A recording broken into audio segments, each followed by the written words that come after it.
right, good afternoon, everybody, and welcome back to our Built to Exit Masterclass. We're going to get things kicked off here. It is 1 o'clock, top of the hour. A question that I have for all of you to ponder as we go through our discussion today is your team aligned or are they just busy? So today we are going to be understanding the five bridges of strategic planning. My name is Vincent Mastrovito, the founder and president of Prometis Partners, and I'll be your host for today. Over the last couple of decades, we've worked with business owners across many industries to help them unlock millions in business value through strategic exit planning.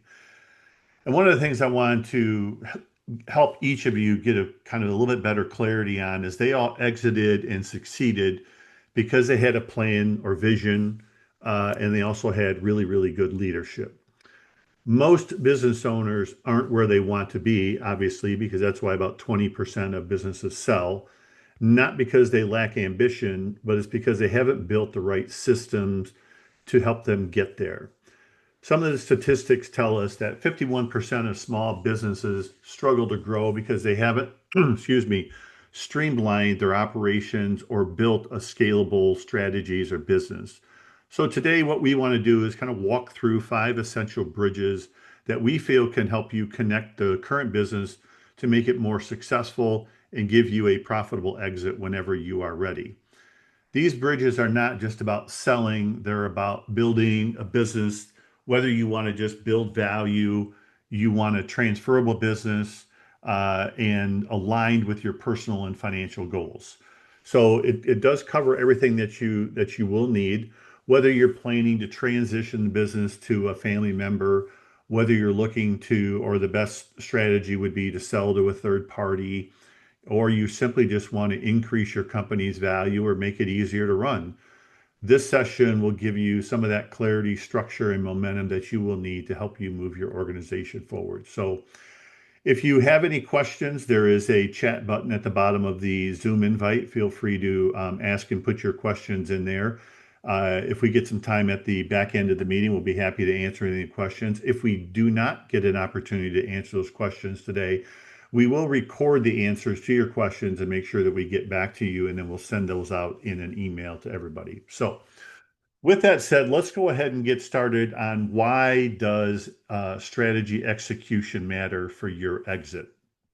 And let's talk about why the execution is critical. And according to the IBBA Market Pulse Report, businesses with a documented strategic growth plan are not only more attractive to buyers, they are also, they also sell for significantly more money. In fact, companies with a clear plan are more likely to receive unsolicited offers because buyers are looking for confidence. They want to know that your business is not just running on, it's growing, it's scalable, and it's not dependent upon you. So they want to make sure a buyer is really looking at least those three things as they kind of go through that. What does a strategic plan show them? So when they take a look at an organization, a buyer is going to look at it, and a buyer could be the next generation, it could be a management buyout, a strategic buyer, private equity firm, etc.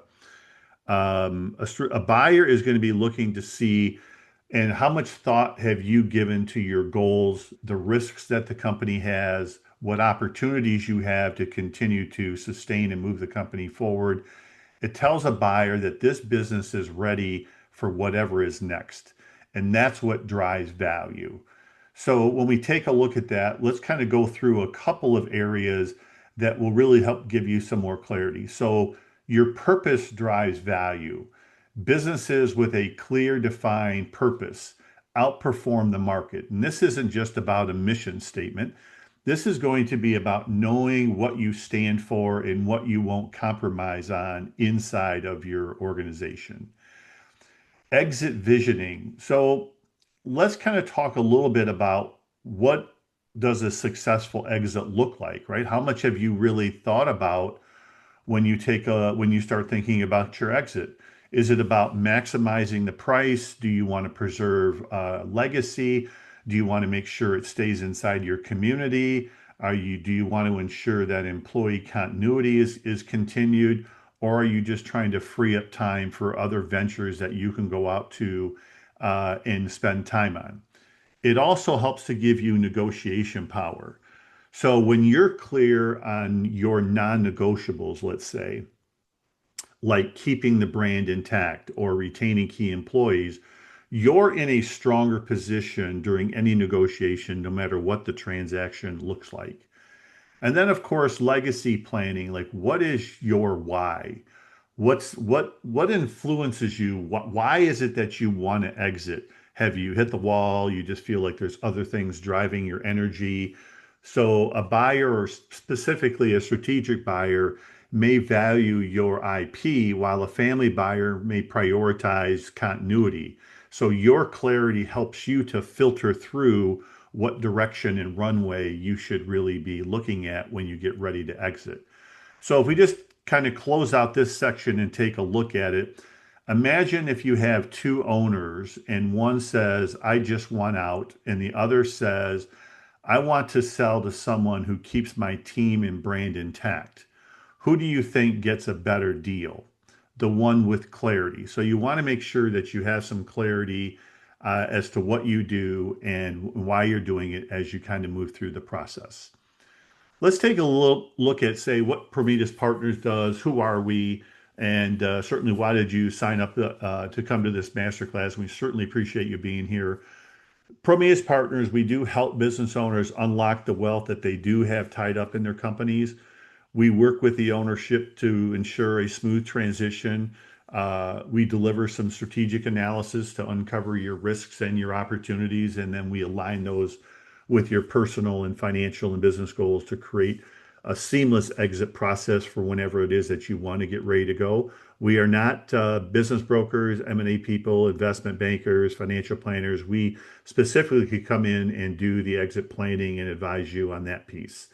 So we don't just look at your business though, but we are looking at your life, what's going on, because everything within those are going to be intimately connected. And we just want to make sure when decisions are being made that we're talking about all those things. Certainly what do you want in the next chapter after you leave the business? And we help to build you kind of a roadmap to walk you down that process. So let's go over to the bridge one of clarifying why you exit. It's about purpose. Harvard Review found that companies with a clear purpose do outperform the market by around 5 to 7%. So when you're clear on what you won't compromise on, which is what we talked about before, your culture, your people, your legacy, you gain power at the negotiating table or in a family transition. You can say no to the wrong buyer and yes to the right one, but what you want to be able to do is know why it is that you're really trying to exit. So let's kind of go through and talk about what some of those things actually do look like for you. And it does allow you to make sure that your vision is clear and what direction is it that you really want to try to go into. And what we want to try to make sure that we're doing when you look at this is fitting, where does this business normally fit best to what kind of a buyer? We may have children in the business that want to take over the business, but maybe they're not the best fit for it.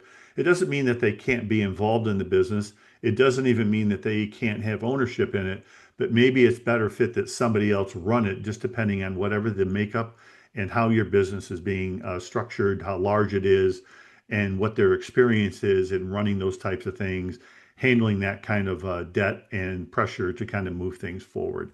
And so you always want to keep those things top of mind to make sure that you can make the best decisions. Now let's go over to align everyone with the plan under Bridge 2. Bridge 2 is about alignment, which is really, really important. And what you can see on the slide there is 95% employees don't understand their company's strategy. This is really important because even if you do have a business plan, most companies usually have a 1 year plan, like, hey, here's what we want to look at over the next 12 months, which is fine. There is a plan. But when we're trying to take a look at strategically where the organization can be and how do we prepare you, the owner, to be able to monetize the fullest value that you possibly can from all of your life's work, from all the years that you've been working at this organization, is you're going to need a longer period of time than just 12 months. And so we suggest certainly at least a 5-year strategic plan. And many times we'd like to go out to about 10 years just so that you can make sure that you have some good things intact. And then you can work off of a one year plan. When leadership sets a vision but doesn't communicate it, then the execution starts to fall apart because it starts with the ownership, then it goes to the leadership, and then it goes to everybody below that, managers and employees throughout the organization. And so, certainly, there has to be continuity and connection between ownership and leadership. And that should be the group of individuals that is actually structuring and putting together the strategic initiatives of where the company should go in this vision over the next 60 to 120 months. And so you have to think of your business like a set of gears. If they're all aligned, they move smoothly. If they're disconnected, everything grinds to a halt. So strategic alignment ensures that everyone from the front desk to the boardroom is rowing in the same direction. And so it's the same in just about any other analogies that you can try to take a look at. But the main thing is that you want to have start with ownership, leadership, and then you're going to make sure that you have communication not only year one, but throughout the year to make sure that everybody is clear on what are the initiatives for that particular year. So you want to make sure you're cascading that vision so that your plan is understood by everybody every single year. What are the key initiatives we're doing in 2025? And then certainly for 26, and depending if you have a calendar or fiscal year, you got to make sure that you're communicating that and then doing some updates as you kind of go through that process just to make sure that everything is intact. Alignment isn't just about your operations, it certainly is about culture. So when people believe in the mission, they execute with purpose. And people build companies, not companies build companies. And so you have people in there, and it's best to get as many people involved in the strategic initiatives as you possibly can. Buyers are going to look for businesses where the team is aligned and they can operate independently of the owner.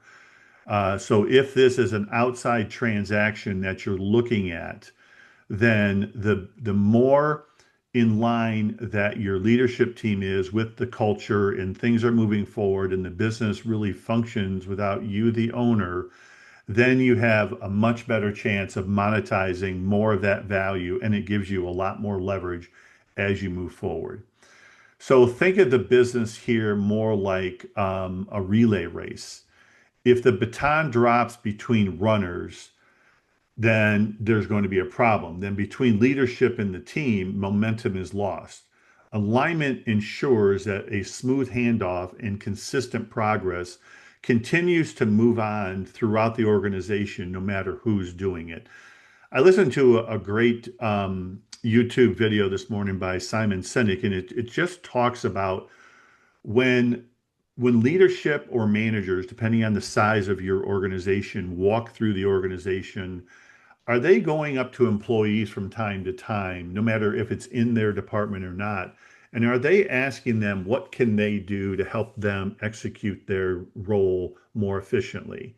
And that creates a dynamic within your organization that really motivates people and wants them to move forward and takes a lot of the burden, certainly even off leadership. And it's certainly going to take it off ownership as you move forward. So that is number two. Let's move on to bridge number three, which is really make change happen, certainly before the buyer demands it. What you don't want to be doing here is backtracking, and somebody wants to come in and buy your organization, and then all of a sudden we're really not ready, and you're in the due diligence phase, and they're finding all kinds of issues with the organization. You don't want to try to do that because then most of the time, if not all the time, but I would say at least most of the time, there's going to be a huge reduction in what they're going to offer you on the back end. So this is about proactive change. McKinsey report states that 70% of change efforts fail mostly due to what the execution is. Um, I think Harvard Review also had a statistic that about 65% of strategic plans fail due to lack of execution. It's because it's usually developed by the owner or the owner and a couple people, then it's really not communicated and certainly not on a regular basis. And so that's why it's important to one of our more earlier points that we talked about.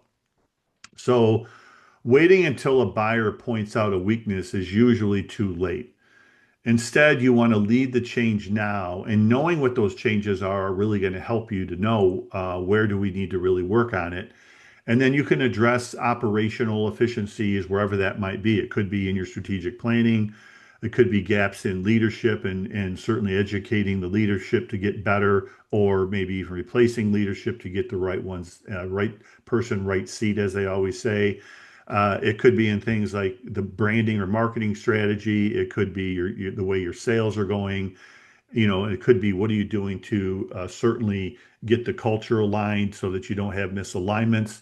So when you're taking a look at all of those and you're getting to where they all function at the same level or very close to it, now you end up having a much more efficient organization that can move forward and be much more attractive and transferable as you're looking through it. So when we look at proactive versus reactive, waiting for a buyer to point out the flaws certainly will put you on your heels. And what you want to do is make that on a little bit more proactive and do it ahead of time. Some common red flags that we normally see are some outdated systems, unclear processes, over reliance on the owner, and a lack of documented SOPs. These are usually all red flags that we would see, and we would say, okay, how do we do this, and how do we move things forward to make sure it happens? We do understand that change can be hard, but we also understand that it's necessary, right? So we need to start with some small wins, build some momentum, and try to get some things moving, right? Some people call it low-hanging fruit. Let's take a look at some things that can be done, and then let's kind of build on them, and kind of like a domino effect. One builds on the other, builds on the other. And then let's build it. Let's really work hard on building a communication stream that communicates not only from ownership to leadership, but leadership on down through the ranks, so that people understand what can they do. Most people really want to be part of something that is impactful and builds and moves forward. And these are the types of things that can really have a valuation impact on your business. So a buyer doesn't really want, and a buyer, again, could be your children, it could be a management buyout, or anybody else that I have mentioned in this conversation. Buyers do not want a fixer-upper. They want a move-in ready. If you wouldn't buy your business, then why would they do it? Then it's time to really try to make some changes. Next is bridge four, which is empower ownership and drive accountability. So trust is one of the comes from a reactive communication. It can be, anywhere from, just not being vulnerable, but you have to have trust within your leadership and ownership. Do we have the right KPIs, or are they inconsistent, right? What are we really tracking? A lot of companies don't track metrics, or KPIs are the same thing. And those are really critical because they help you to make decisions whether things are going really well or areas are kind of lagging. So the metrics and the right metrics that you have, and certainly the frequency in which you track them, are going to help you to make decisions and move things forward. So if people are in the dark, then they'll just look at filling in the blanks, usually with fear.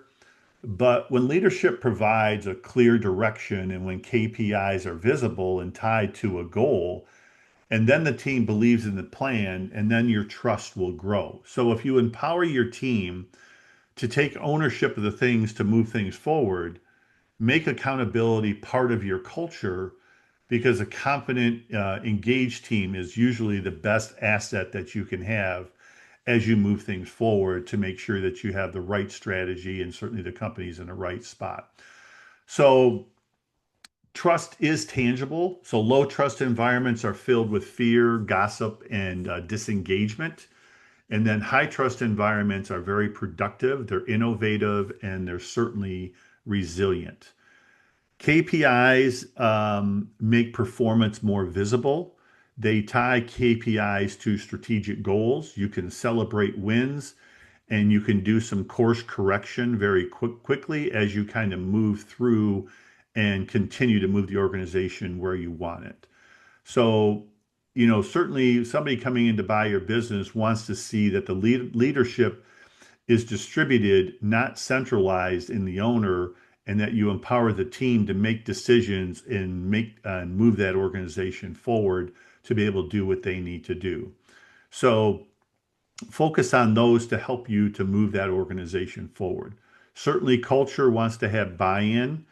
So when employees feel like they have ownership and that they can impact the organization, then they will also act like an owner. And that's culture buys what they inherit. And so one takeaway point from this section here would really be trust is not built in a day, but it can be broken in a day. So consistent communication, clear expectations, and visible metrics will help you to build a culture of accountability. And last but not least is build a ready exit team. This is about building an exit ready team. So this means clear task expectations, defined roles, empowered decision making, and ownership an ownership of outcomes. What is the end result, right? Gallup tells us that businesses with highly engaged employees are more profitable when your team is prepared and accountable. Your business will become more attractive and more valuable to buyers. It will also make it much easier to run. So if your role is I just want to reduce my time 50%, then it is going to allow you to reduce that time in the organization over time. So think about exit planning, leadership development, and cross training. These are not just your HR initiatives, they're value drivers. They show buyers that your business can thrive without you.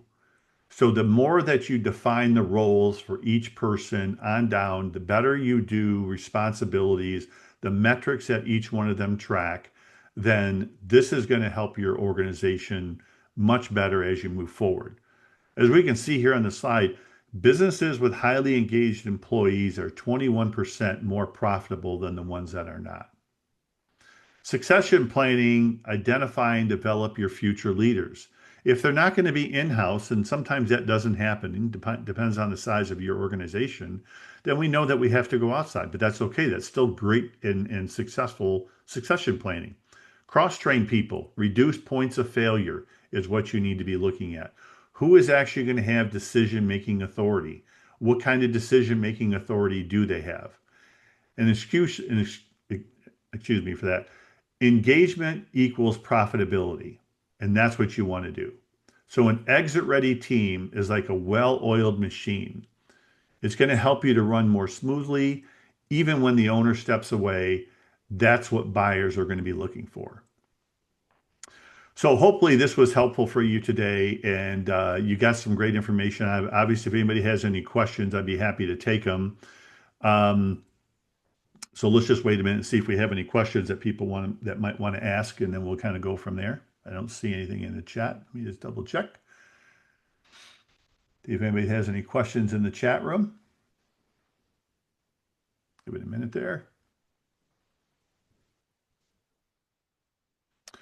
Okay, so let's go ahead and wrap up because we want to be respectful of everybody's time. We told everybody these master classes are designed to be for 30 minutes or less, and so we like to keep them there.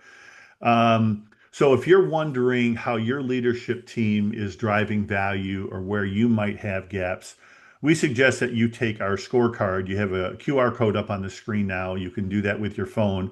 It's a great way for you to see how your business looks through the eyes of a buyer and gives you a great idea of what are some of the things you could work on with your leadership team to help to move things forward.